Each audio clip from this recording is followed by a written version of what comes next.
옛날 옛적에 아이가 없는 여자가 있었다. 그녀는 한때 좋은 마녀에게 도움을 청했습니다. 그 여자는 아이를 꿈꾸고 있다고 말했다.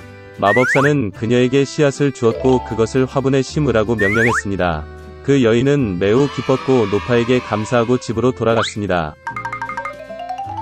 집에서 그녀는 씨앗을 심고 물을 주고 참을성 있게 기다리기 시작했습니다. 곧 튤립처럼 크고 멋진 꽃이 화분에서 자랐습니다.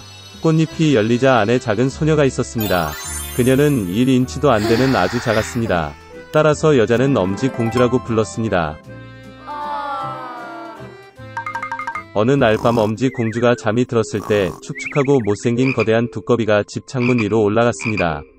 그녀는 잠자는 소녀를 붙잡고 서둘러 늪으로 갔다. 두꺼비는 못생긴 아들을 아름다운 썸벌리나와 결혼하기로 결정했습니다. 그녀는 소녀가 달아나지 않도록 넓은 백합이 위에 강 한가운데 그녀를 심었습니다. 아침에 썸벌리나는 잠에서 깨어 집에 있지 않지만 주위에 물이 있다는 것을 깨달았습니다. 소녀는 끔찍한 운명이 그녀를 기다리고 있다는 것을 깨달았을 때 몹시 울었습니다. 이 순간 작은 물고기가 헤엄쳐 지나갔다. 그들은 썸벌리나에 대해 미안하다고 느꼈습니다. 그들은 백합의 줄기를 갉아 먹었고 잎은 소녀와 함께 흐름과 함께 떴다. 큰 딱정벌레가 지나갔다. 아름다운 소녀를 본 그는 그녀를 붙잡고 그녀를 나무로 데려가 친구들에게 소개했습니다. 그들은 모두 그녀의 아름다움을 부러워했지만 썸벌리나는 매우 못생기고 회사에 있을 수 없다고 말했습니다. 친구들의 압력을 받아 딱정벌레는 그녀가 못생겼다고 결정하고 소녀를 땅에 내려놓고 작별 인사를 했습니다. 여름 내내 썸벌리나는 숲에서 혼자 살았습니다. 그녀는 풀과 나뭇잎으로 요람을 만들었습니다. 그녀는 꽃가루와 이슬을 먹고 맑은 날씨에 햇볕을 쬐고 큰 우엉이 발에 비를 피해 숨었습니다. 그러나 곧 찬 비와 바람이 몰아쳤다. 썸벌리나는 겨울 복장이 없었고 얼기 시작했습니다. 소녀는 배고픔과 추위에 시달렸습니다.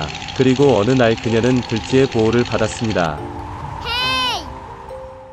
그들은 영광스럽게 함께 살았습니다. 소녀는 집안일로 쥐를 도왔고 그녀의 동화를 말했으며 그 대가로 따뜻한 집과 음식을 받았습니다. 들쥐에는 부자가 된 눈먼 두더지인 이웃이 있었는데 그는 항상 자신의 재산을 세어이 일을 했습니다.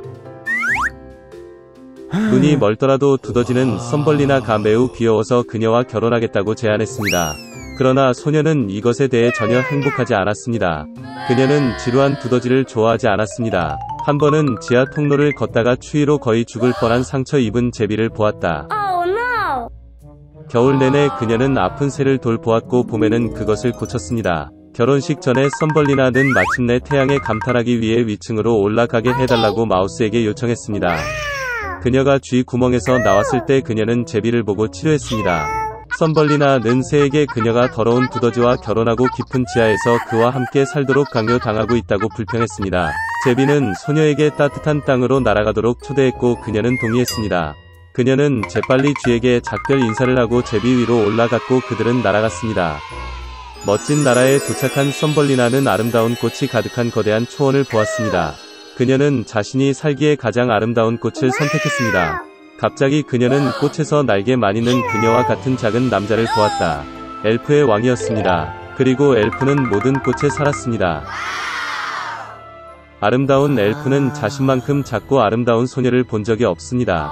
그는 즉시 썸벌리나와 사랑에 빠졌고 그녀를 그의 아내, 즉 엘프의 여왕이자 꽃의 여왕이 되도록 초대했습니다. 그녀의 모든 모험 끝에 소녀는 매력적인 왕자의 제안을 듣고 기뻤습니다. 그녀는 행복하게 동의했습니다. 엘프는 엄지공주를 손으로 잡았고 동시에 두 개의 날개가 그녀 뒤에 나타났습니다. 이제 그녀는 엘프의 여왕이 되었습니다. 그 이후로 그들은 행복하게 살았습니다. 옛날 옛적에 교활하고 자기애적인 여우가 울창한 숲에 살았습니다. 그녀는 모든 사람을 속였기 때문에 어떤 동물도 그녀를 믿지 않았고 그녀와 친구가 되기를 원하지 않았습니다. 얼마 지나지 않아 여우는 혼자 있는 것에 지쳤고 그녀는 이웃 학을 저녁에 초대했습니다. 처음에 크레이는 여우를 믿을 수 없다는 것을 기억하면서 거절했습니다. 그러나 여우는 그를 제외하고는 어느 동물도 그녀와 친구가 되고 싶어 하지 않는다고 그를 설득했다. 그리고 가장 중요한 것은 여우가 그를 가장 친한 친구로 초대했습니다. 크레이는 이 초대에 기뻐했고 잠시 후 방문했습니다. 여우가 만든 수프는 매우 향긋했습니다. 식탁을 차린 후 큰 접시에 음식을 뿌렸다. 여우는 학을 식탁에 초대하고 즐겁게 국을 먹기 시작했습니다. 그러나 학은 그런 평평한 접시에서 그것을 맛볼 수 없었습니다.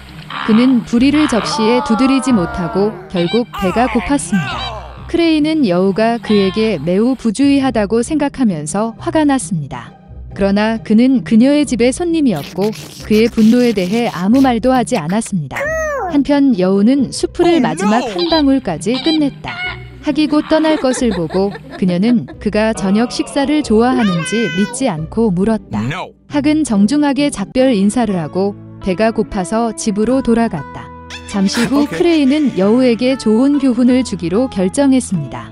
그는 여자친구에게 가서 정중하게 저녁 식사에 초대했습니다. 미선은 제안에 매우 만족했고 동의했습니다. 저녁 식사를 준비한 크레인은 자신과 여우를 위해 2개의 크고 좁은 주전자를 꺼냈습니다. 그는 식탁을 차리고 음식을 주전자에 담았습니다. 이때 여우가 왔다. 그녀는 매우 배가 고팠습니다. 학이 손님을 테이블로 초대했고 친구들은 저녁을 먹었습니다. 여우는 좁은 용기에서 먹으려고 했지만 용기가 너무 좁아서 아무것도 나오지 않았습니다. 한편 두루미는 긴 부리로 편하게 먹었다. 그가 끝났을 때 그는 여우가 성공적으로 먹지 않는 것을 보았습니다. 크레인이 저녁 식사를 좋아하는지 물었습니다. 그러나 여우는 주전자가 너무 좁고 길어서 아무것도 먹을 수 없다고 대답했습니다. 크레인도 비슷한 대답을 기대하고 있었습니다. 그는 여우에게 접시가 너무 납작해서 배고픈 집을 떠났다는 사실을 상기시켰다. 그리고 그녀는 자신의 실수를 깨달았습니다. 그녀는 이웃에게 너무 부주의하다는 사실이 부끄러웠습니다.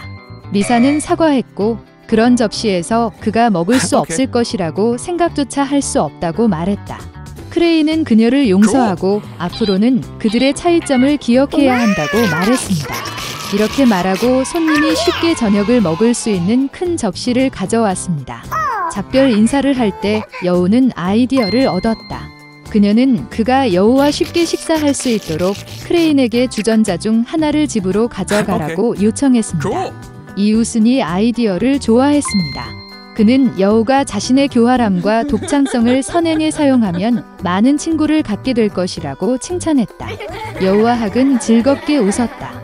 그들은 그 이후로 가장 친한 친구였습니다. 얼마 후 크레인은 따뜻한 땅으로 향하기 전에 이웃에게 작별 인사를 했습니다.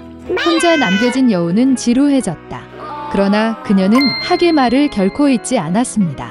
그 이후로 여우는 자신에 대해서만 생각하지 않고 숲의 다른 동물들 사이에서 진정한 친구를 찾았습니다.